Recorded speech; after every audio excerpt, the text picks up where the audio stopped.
Turnamen bulu tangkis yang bekerja sama dengan komunitas olahraga KOK Cisarua ini digelar untuk menggali bibit atlet muda berbakat. Ajang ini mempertandingkan kategori putra dan putri mulai dari tingkat sekolah dasar hingga sekolah menengah pertama.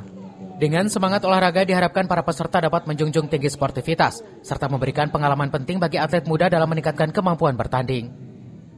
Tujuannya kita untuk mencari bibit-bibit yang potensial lah, khususnya untuk di Kecamatan Cisarua. Kita intinya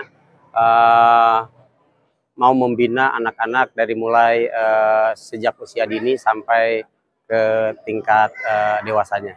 Dikarenakan selama ini kita belum ada, ini untuk pertama kalinya di Kecamatan Cisarua. Kita dari PB Super Series dan saya selaku ketua penyelenggara bekerja sama KOK Cisarua, Bapak Mudyamin. Ya alhamdulillah kita 2 bulan persiapan, alhamdulillah pada hari ini kita bisa penyelenggaraannya.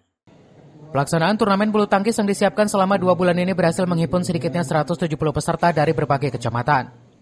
Dari Cisarua, Kabupaten Bogor, Wawan Supriyatna melaporkan.